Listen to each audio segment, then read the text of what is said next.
Καλησπέρα φίλες και φίλοι της Ενωπαίας Ατραπού. Είναι Δευτέρα 27 Νοεμβρίου του 2023. Τελειώνουμε σε 3 μέρες από σήμερα την 11η πίστα και μπαίνουμε στη 12η και τελευταία, η οποία από την άλλη Δευτέρα, από τις 4 Δεκεμβρίου και για 7 μέρες μέχρι και τις 11 θα έχει μια παλέτα εκπομπών, οι οποίες θα μας πούνε τα μελούμενα. Ή να το πω έτσι πολύ απλά για να χαμογελάσουμε λιγάκι, θα μας πάρουνε τα μέτρα.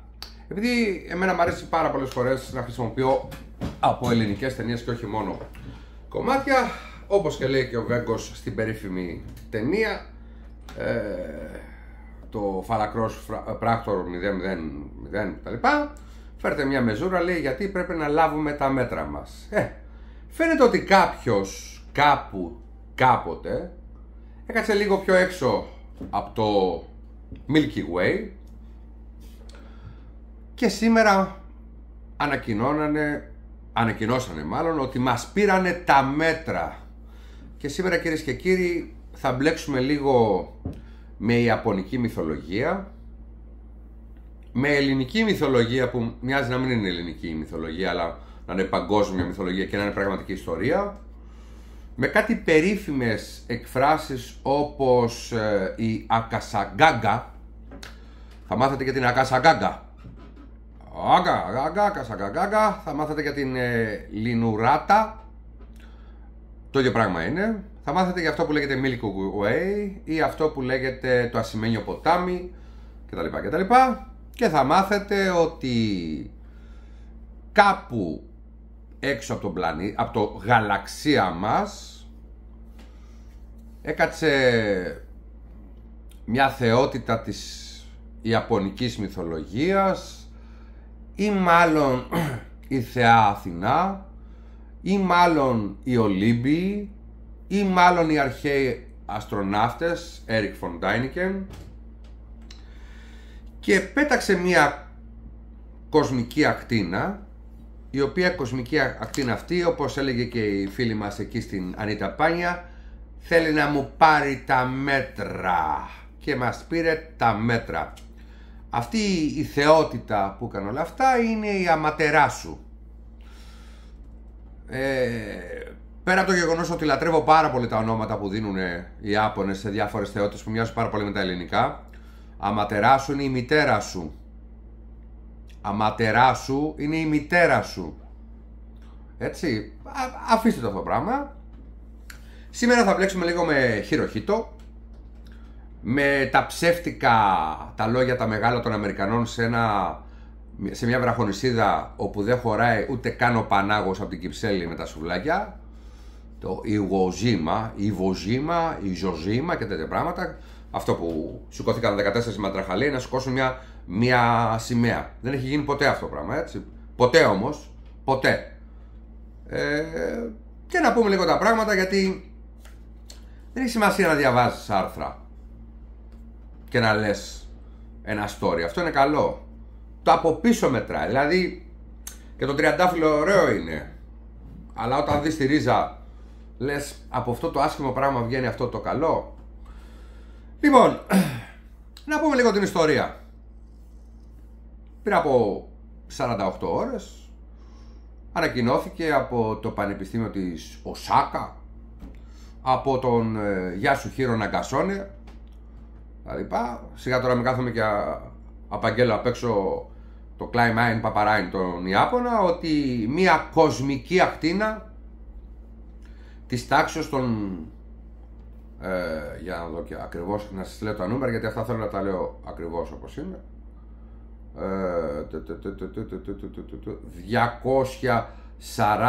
246 ηλεκτρονιοβόλτ χτυπούτουσε τη γη. Εδώ ξεκινάνε λίγο τα μπαρούφες. Δηλαδή έχω 400 δισεκατομμύρια, τα οποία είναι νομίζω ότι έχω αξία, έτσι. Μετά τη συνθήκη του Bretton Woods το 1944, ενώ ακόμα πόλεμος γινότανε μεταξύ Αμερικής, Ευρωπαίων και Χίτλερ και έπρεπε κάτι να κάνει και η Αμερική, από τότε έχουμε τα μπαρούφικα, τα μούφικα, πώς λένε, τα χρήματα που δεν έχουν καμία σχέση με χρυσό και τέτοια πράγματα. Τώρα σου λέει, αφού δώσαν πολλά 3 εκατομμύρια στον κόσμο, κάτσε να τα ξοδέψουμε σε ένα πράγμα που λέγεται CERN. Ένα πράγμα θα σας πω. Κάποια στιγμή ένας πρώην συνάδελφός μου είχε πει ότι δουλεύει στο CERN. Αν πραγματικά αυτός ο συνάδελφός μου δουλεύει στο CERN, μάκες και μάκες, κρυφτείτε. Ό,τι και να σας πω, δηλαδή ο άνθρωπος έγραφε φοράει ίσον 1 του 10, πριν ελέν είμαι μαλάκας, και δεν έκλεινε τη λούπα. Όσοι ξέρετε από πληροφορική. Χτύπαγε, είμαι μαλάκας. Συνοχόμενα. Λοιπόν, κάποτε τελικά του πούτουσε τη γη. Είναι από το, όπως το μαλαισιανό αεροσκάφος που λέει if you βρηθούτε να μου το πούτε, άμα το βρούτε να μου το πούτε. Μια ακτίνα υπερυψηλής ενέργειας, δηλαδή αν αυτή την είχαμε ΔΕΗ στο σπίτι, όλη η Ελλάδα για 50-100 χρόνια να με δεν πλήρωνε ΔΕΗ. Τάξεως 240 εξαηλεκτρονοβιοβόλτ.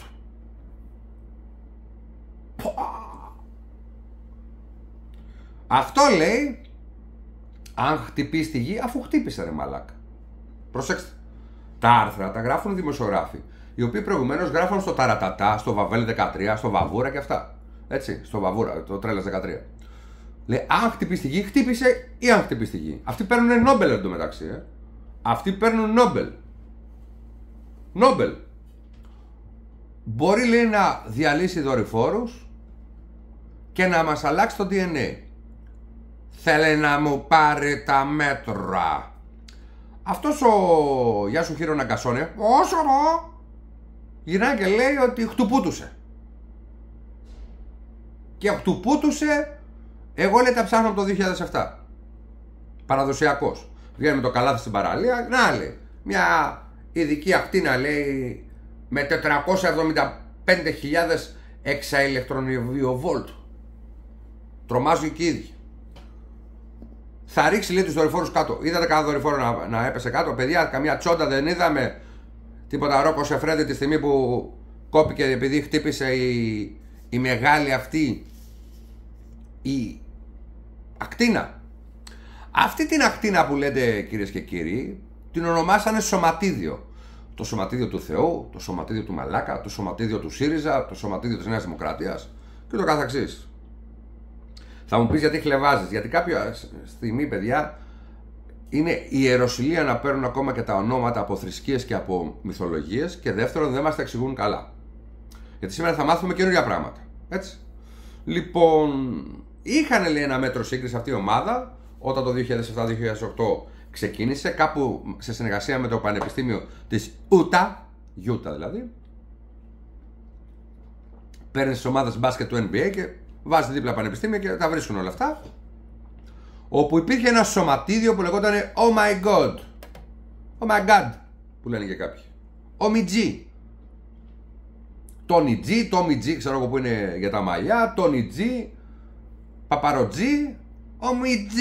Το οποίο χτουπούτουσε, λέει, τη γη το 1991. Δεν θυμάστε τη γιαγιά την Ευδοξία που καθόταν και έλεγε παιδάκι μου, το 1991, 32 χρόνια πριν, χτύπησε το Omg. Πού χτύπησε, ρε γιαγιά? Στην Παρδαγίτσα.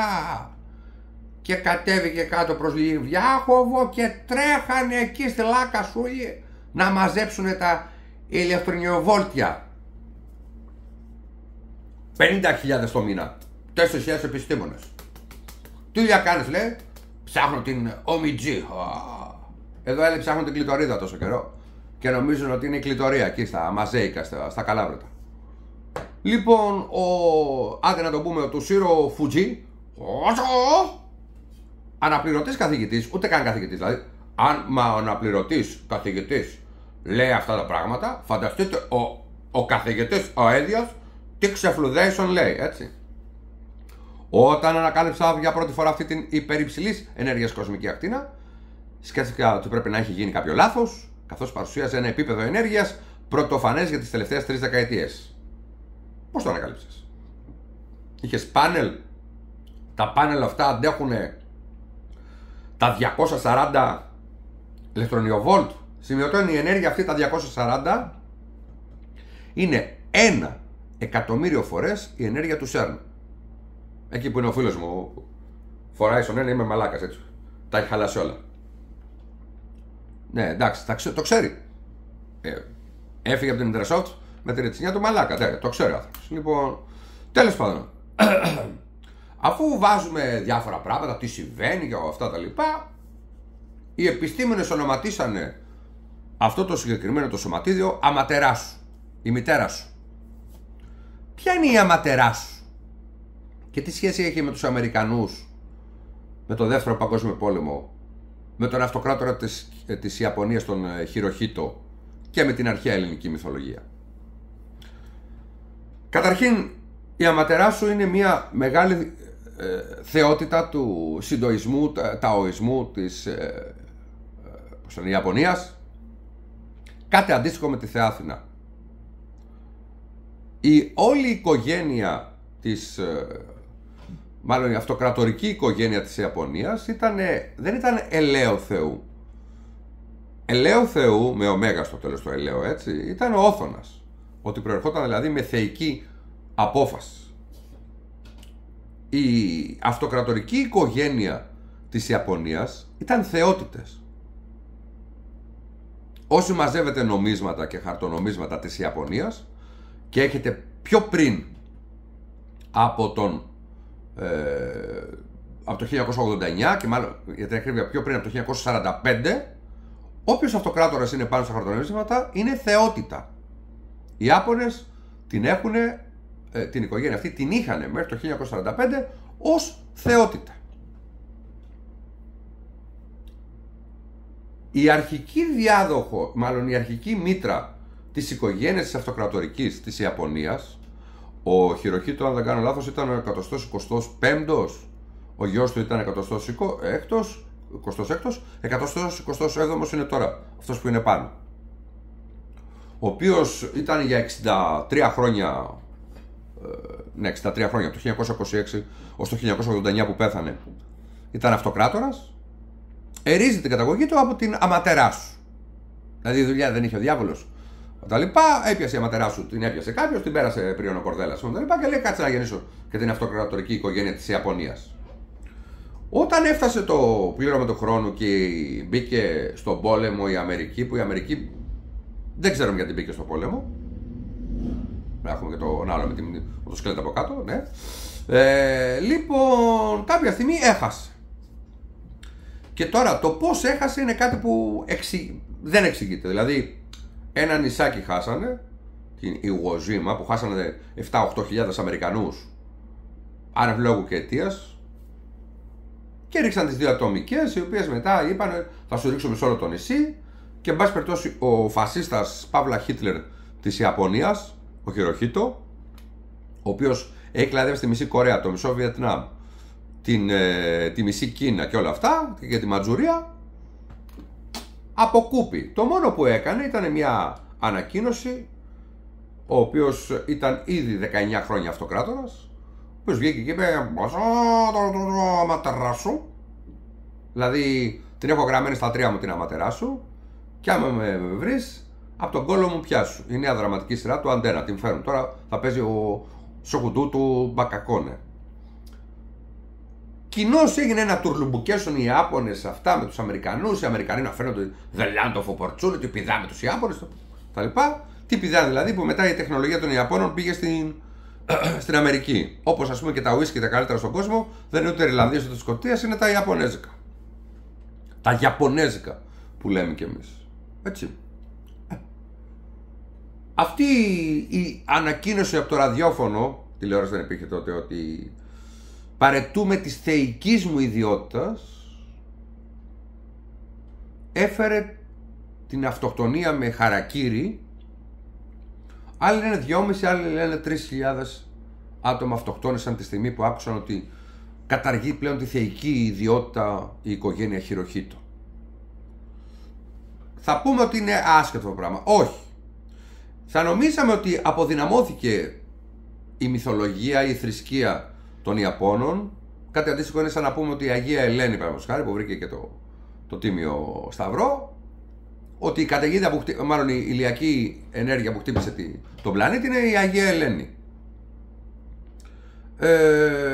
Αλλά τελικά φάνηκε ότι ίσα ίσα που δεν την επηρέασε καθόλου και την έχουν πάρα πολύ ψηλά και τη θρησκεία τους και όλα αυτά.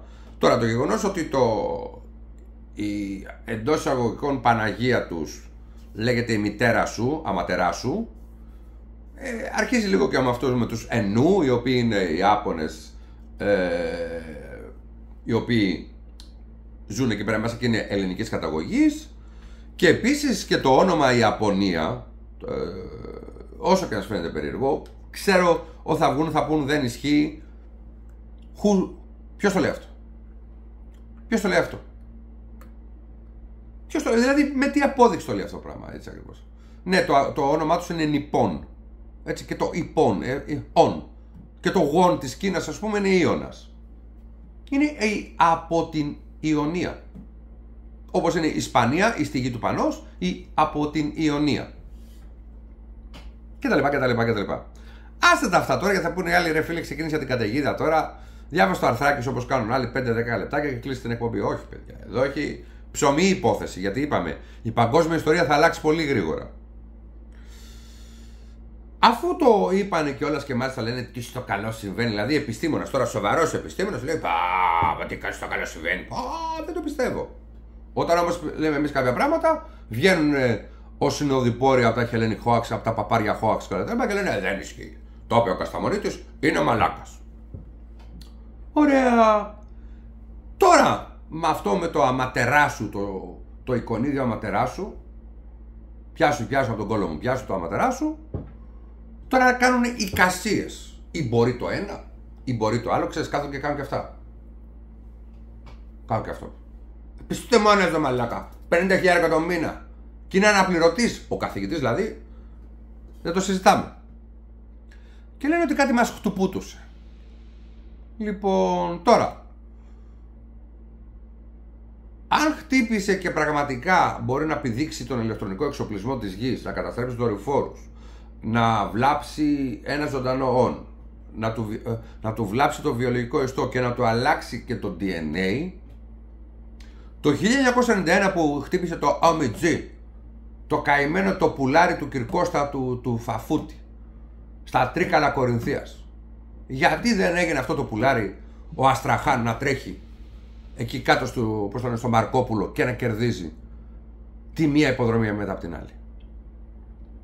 Αυτό το OMG που χτύπησε τον Νίκο Γκάλι στις Πατούσες, γιατί δεν πήγε το νούμερο 75 στην Πατούσα να πάει τόσο? Λέω ένα παράδειγμα. Γενικώς χτύπησε τον πλανήτη ή δεν χτύπησε? Του άνοιξε τρύπα στην ατμόσφαιρα ή δεν του άνοιξε? Του άνοιξε τρύπα στον πλανήτη ή δεν του άνοιξε?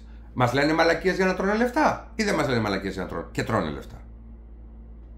Και αφού βγαίνουν αυτά εδώ πέρα πράγματα, σαν κλαστικοί λαϊκιστές, βγαίνουμε και λέμε και κλασικό. Εντάξει ρε φιλαράκο, του πούτουσε. Και Klein Mind Παπαράιν. Και χτουπούτωσε. Και τι έγινε? Και καθόμαστε εδώ πέρα μέσα και λέμε, ρε φιλαράκο, ίσως να έχει δίκιο ο Μπαρμπαγιάννης ο Σουγιάς να είμαι μέσα στο καφενείο. Και το και σημαίνει, κυρίες και κύριοι, ότι αυτός ο πλανήτης έχει ξοδέψει τα 3 εκατομμύρια των 3 εκατομμυρίων και δεν έχει, μα το Θεό, δεν έχει ένα σύστημα προειδοποίησης. Γιατί βγαίνουμε και ρωτάμε τον Γεια σου Χίρο Ναγκασόνε, φιλαράκα, από πού ήρθε η ακτίνα? Από πού τη ξαμόλυσε την αματερά σου και με τι ταχύτητα έτρεχε? Άλλο η ενέργεια, άλλο η ταχύτητα. Είπα προηγουμένως για το CERN. Πέρα από αυτά τα χαριτολογημένα που λέμε, πέρα από την τελετουργική έναρξη με θυσία στον Παχομέθ, το κρυάρι και όλα αυτά, απ' έξω ακριβώς από το CERN, όλοι λέμε ότι άμα φύγει αυτό το σωματίδιο θα μας ανοίξει μια τρύπα, άρα αυτή δεν θα υπάρχει σακοράφα να την κλείσει. Ότι μπορούμε εμείς να χρησιμοποιήσουμε το CERN και να στείλουμε κάπου το σωματίδιο και έρχεται, ας πούμε, το σούκου-τούκου από τον πλανήτη Κλακα-Κλάκα και το χτυπάει στη μέση και τον ανοίγει έτσι. Μας τα έχουν κάνει και ταινίες. Προτού τζαζέψει ο Μπρους Γουίλις είχε παίξει το Αρμαγέδον. Έτσι δεν είναι? Και όλα αυτά λένε κοίταξε να δεις ρε, τι ωραία που είναι αυτοί. Οι Ιάπωνες έχουν επιστήμες. Και πάμε και λέμε φιλαράκο από πού έφυγε, θα σου πω λέει. Πάντως είναι στα όρια του Milky Way. Μην νομίζετε ότι είναι η σειρά αυτή του Μέγκα που όλοι πηδιούνται εκεί πέρα μέσα, τα αγόρια με τα αγόρια, τα κορίτσια με τα κορίτσια. Είναι το όνομα του γαλαξία μας. Ο οποίος ο γαλαξίας μας προέρχεται από την λέξη γάλα. Η μυθολογία λέει ότι ο γαλαξίας σχηματίστηκε, για πείτε μου, ποιος πέταξε το γάλα στον ουρανό? Το ξέρετε? Για γράψτε. Η Ήρα πέταξε το γάλα γιατί έμαθε ότι ο Δίας κρυφά πίσω από την πλάτη της τάιζε με θεϊκό γάλα από την κατσίκα την ιερή, έτσι, τον Ηρακλή. Στην πραγματικότητα δηλαδή τον λαό, γιατί ο Ηρακλής είναι ο λαός, όπως τα λέω και στην ιερά μυθολογία στο συνδρομητικό μέρος του καναλιού. Ή ότι ο Ερημής κάποια στιγμή πήρε τον Ηρακλή, πάλι με τον Ηρακλή είναι ο γαλαξίας, έτσι, και τον έβαλε πάνω στα στήθη της Ήρας που είχε συνοχόμενα γάλα, αλλά ο Ηρακλής δάγκωσε τη ρόγα της Ήρας, αυτή έκανε αυτό πράγμα και αυτό πράγμα πετάχτηκε στον ουρανό, είναι ο γαλαξίας. Τώρα, υπάρχουν άλλα ονόματα για το γαλαξία? Βεβαίως υπάρχει, πώς το λένε, αυτό που σας είπα προηγουμένως, το Ακασαγκάγκα, το οποίο σημαίνει ο γάγης του ουρανού, και το φιλανδικό, το οποίο είναι η αρχή της μισής μυθολογίας της σκανδιναβικής, το Λινουράτα, που σημαίνει μονοπάτι των πουλιών. Και επίσης υπάρχει και ένα πιο χοντρό ακόμα, το οποίο λέγεται Βιτεργκάταν, που είναι στα σουηδικά και σημαίνει οδός του χειμώνα. Τέλος πάντων, ο γαλαξίας μας έχει μία διάμετρο περίπου 100.000 έτη φωτός και έχει από 200 ως 400 δισεκατομμύρια άστρα. Τώρα τελευταία έχουμε μάθει τεχνικές πώς να φωτογραφίζουμε το γαλαξία από πάνω, πάνω από τα Τρίκαλα, πάνω από την Ακρόπολη, πάνω από το Χυμαδιό Ηλίας, πάνω από τα Κιούρκα, πάνω από εδώ, από εκεί κτλ. Ωραία, στέλνουμε και τα τηλεσκόπια εκεί πέρα μέσα, τα οποία τρελαινόμαστε, ξοδεύονται τα χρήματα, πεθάνουν τα παιδιά στην Αφρική και στην Ασία, και κάποια στιγμή μας λένε ότι αυτό το φοβερό το Milky Way, το οποίο πραγματικά πρέπει να χαιρόμαστε, ίσως ευθύνεται αυτό για κάτι που λαμβάνουμε σαν ακτίνα. Η ακτίνα αυτή προέρχεται είτε από σύγκρουση σουπερνόβα, είτε από είσοδο ενός άστρου σε μια μαύρη τρύπα, είτε από σύγκρουση δύο πλανητών, είτε από σβήσιμο ενός σουπερνάνου, είτε από μια υπερνόβα έκρηξη, αλλά εν πάση περιπτώσει αυτό το πράγμα φεύγει σαν ακτίνα και φεύγει παντού.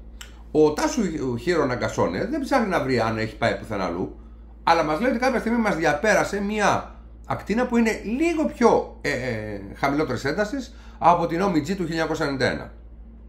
Θέλω να σας πω από την Πέμπτη το βράδυ, εκτός αν έχετε φάει αγκιναροκούκια και σας λείπει το ένσημο με τα κουκιά, αν έχετε δεν πιάνει καλά το κινητό, δεν βλέπετε καλά τη μάγισσα, ξέρω εγώ, δεν πηδιούνται καλά στο Milky Way και τέτοια πράγματα. Τίποτε απ' όλα. Και πάνε τώρα οι επιστήμονες, αυτοί που λέμε κάποια πράγματα, γιατί εγώ πιστεύω, παιδιά, ότι κάποιος μας πήρε τα μέτρα και λέει ότι υπάρχουν διάφορες. Ένας λέει ότι έφυγε γιατί ψάχνουμε να βρούμε την κατεύθυνση και λέει δεν βρίσκουμε τίποτα. Ψάχνουμε, λέει, πιθανόν είναι ένα σουπερνόβα εκτός του Milky Way, κάποιος ότι είναι ένα σουπερνόβα στα σύνορα του Milky Way, και το τελευταίο και το σπουδαιότερο πράγμα από όλα, που είναι έκπληκτοι οι επιστήμονες και λένε ότι μπορεί να εξυπηρετεί αυτό το πράγμα, είναι ότι υπάρχει, λέει, μια μυστηριώδης περιοχή, είναι το 20ο 8ο λεπτό της εκπομπής. Θέλω λίγο ειλικρινά να κρατηθείτε. Αν θέλετε μπορούμε να κρατήσουμε και 10 δευτερόλεπτα σιωπή, γιατί εγώ διάγω το 51ο έτος της ηλικιάς μου και αυτό το περίφημο local void, ναι ρε μάλακα, δεν το ξέρω στο local void. Το έβαλε η Ρίζου, η φυσικός μας να είμαι, αλλά εσύ το είχες πάει στο διάλειμμα και έπαιζες μπάλα να είμαι και δεν είχες ακούσει αυτά τα πράγματα. Ναι, το local void. Το οποίο είναι, λέει, το τοπικό κενό. Εν τω μεταξύ ο γαλαξίας μας κινείται. Αλλά αυτό είναι ένα τοπικό κενό. Το οποίο, λέει, είναι μια κενή περιοχή του διαστήματος που συνορεύει με το γαλαξία μας το Milky Way. Milky Way, Milky Way, Αματαράσου, Αματρασάγκα, Τσιμπουκολάλευρα και ούτω καθεξής. Τσιμπουκοαρθρίτιδα και αυτά. Δηλαδή, εμείς λέμε, παιδιά, παίζει να είναι μια περίπτωση με τον Ιμπύρου ή κάποιος μας κάνει ένα σκανάρισμα. Κάτσε να δεις πως θα στη φορέσω τώρα. Μπρος, πίσω, πίσω, μπρος και τα λοιπά, 69 way και τέτοια πράγματα. Και γυρνάς και λες εσύ, κάποιος μας σκάναρε. Όπως μας είχε σκανάρει το 1991 με τον Όμι G. Και θα σας πω ότι υπάρχει κοσμική ακτίνα η οποία χτύπησε τον πλανήτη και του άνοιξε τρύπα. Καλή. Και ποιο είναι αυτό? Ότι υπάρχει, λέει, ένα τοπικό κενό. Πώς λέγεται όταν φτάνει στο μοναστεράκι? The gap between the train and the platform. Έτσι. Προσέξτε το κενό μεταξύ σειρμού και αποβάθρας. Όπου μας λένε οι φοβεροί επιστημοναίοι, άμα σας πει το παιδί σας ότι θέλει να γίνει αναπληρωτής καθηγητής στο πανεπιστήμιο, χωτο, τα λοιπά, για να ψάχνει το κενό, άλλο επάγγελμα να το πείτε. Έτσι. Λοιπόν, όπου εκεί υπάρχει κάτι ρε παιδί μου. Αυτό είναι όταν προσπαθεί κάποιος να εξηγήσει κάποια πράγματα. Γι' αυτό δεν μας καλούν στην τηλεόραση. Τι νομίζετε? Θα βγει όλος να πει τέτοια παπαριά, θα πέσει κλαρίνο, τρομπέτα, γκιλέσπι. Water for gold. Και τι γίνεται και λέει, υπάρχει ένα τοπικό κενό, ναι ρε φίλε, που από εκεί έφυγε η Αματεράσου. Πήγε η Αματεράσου και τράβηξε κλανιά. Πρά! Και του λες, πότε? 1. Με τι ταχύτητα έτρεχε? 2. Γιατί τα σύγχρονα εργαλεία που έχετε βάλει στη Γιούτα και στο 8ο Γιούτα Καπατάν που έλεγε και ένας στο χωριό κάτω, δεν εντοπίσαν τίποτα. Και τελικά μας χτουπούτουσε, ρε παιδί μου. Τι μας έκανε? Τίποτα. Είναι η απόλυτη μπαρούφα. Η εξήγησή τους, για να μην πούν τα αυτονόητα, είναι η απόλυτη μπαρούφα. Κάπου, κάπως, κάποτε, σε παρακαλώ πάρα πολύ, είμαι doctor. Για να παίρνουν οι αρθρώσεις μπροστά. Local void. Η μάνα του φευγάτου δεν έκλασε ποτέ. Δεν το έχουμε ακούσει ποτέ. Και μας λένε τώρα ότι εκεί στο κενό του διαστήματος βρέθηκαν 2 άστρα τα οποία χτυπήσαν. Πότε? Κάποτε. Εντάξει τώρα. Και φεύγει μια ακτίνα, όλοι τους πως του γκόβει και φεύγει και λέει μαλάκα η γη. Η οποία η γη όταν έγινε η έκρηξη πριν από 100.000 χρόνια, 100.000 ατυφωτός, ήταν πάνω. Σου λέει δεν πειράζει, θα κάνω σνούκερ. Ξέρετε τι είναι το σνούκερ? Το μπιλιάρδο. Λες θα χτυπήσω η κόκκινη τη μαύρη και η μαύρη θα χτυπήσει την μπλε και η μπλε την κόκκινη. Και θα μπούμε μέσα. Αυτά μας τα εξηγούνε. Βγαίνουν και περιοδικά. Πάει το παιδάκι να πάρει στο περίπτωρο να με κάνει ταρατατά και του λένε γιατί πήρες αυτό. Να πάρει το science. Τα εξηγεί όλα. Μην ακούς το κασταμόνι τύπους. Πας καλά ρε. Αυτός είναι μπαρούφας. Τηλεπικοινωνίες υπήρχαν. Άρα διακοπή τηλεπικοινωνία δεν υπήρχε.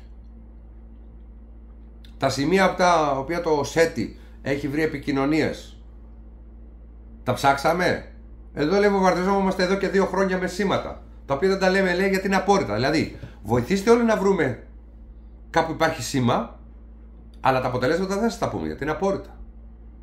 Σαν το Τζανετάκι να είμαι στο Μακρικοστέ και Κοντογιώργηδες, πώς λέγεται αυτό? Όχι η Νεάδα και το Παλικάρι που λέει πάρτι έχουμε, γλέντι έχουμε, αλλά δεν στο λέω. Και πέφτει στη θάλασσα. Γιατί να σου πω, εχθροί είμαστε. Και λέει ότι αυτό μπορεί να ήταν, λέει, μια γεννητής μαγνητική εκτροπή. Αυτά φοβάμαι. Δεν υπάρχει και δικλείδα ασφαλείας. Δουλεύει κι άλλος που δεν μπορεί να κλείσει τη λούπα να με φοράει στον 1 του 10. Θα γίνει κανένα σέρνο, θα φύγει στον αέρα. Φοβηθήκατε? Φοβηθήκατε? 10 μαντραχαλέοι σας είπαν ότι κάτι χτύπησε. Έντονο. Το πρωί ήταν ο Μιτζή, τώρα είναι αματεράσου. Λίγο φόβος. Μην ψάχνεις λίγο, μην κοιτάς ψηλά. Μην κοιτάς ψηλά ρε μαλάκα. Έρχεται η ακτίνα. Από το local void.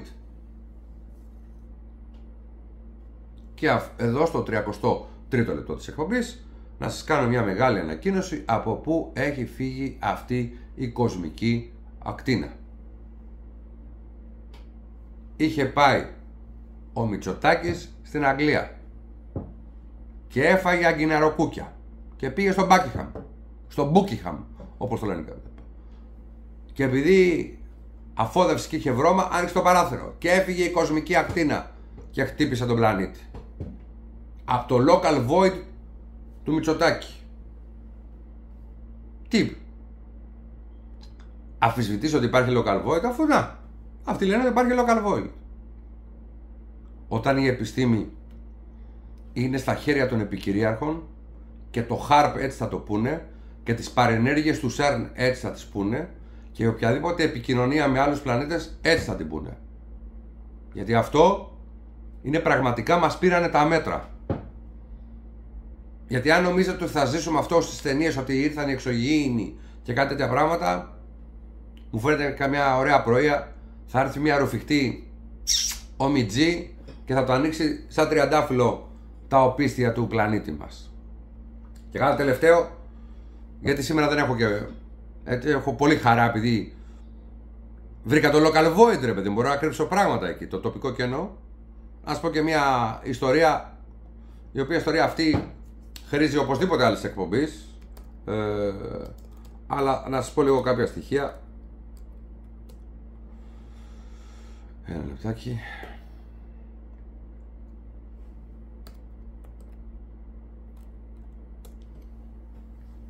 Λοιπόν, θα σας το πω με λίγο έτσι γάρμπος. Υπάρχει μια περιοχή στη Σιβηρία. Αυτή η περιοχή σημερινά είναι ένα μέρος που ανήκει στη Ρωσία και λέγεται Κράι. Κοντά σε έναν ποταμό, το Γενισέι. Η ημερομηνία είναι 30 Ιουνίου του 1908. 17 Ιουνίου με το παλιό.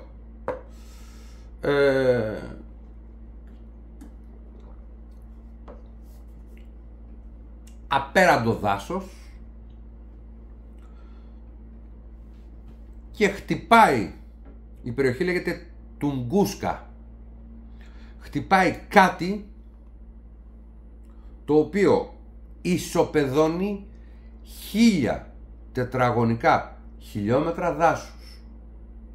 Υπολογίζεται ότι είναι περίπου 80 με 90 εκατομμύρια δέντρα φύγανε στον αέρα.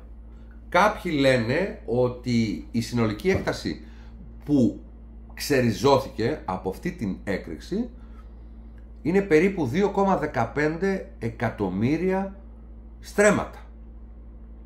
Και ότι η ακτίνα αυτή που χτύπησε στη Τουγκούσκα έχει ένταση από 5 έως 30 μεγατόνους TNT, το οποίο αντιστοιχεί περίπου στις 1000 ατομικές βόμβες Χιροσίμα.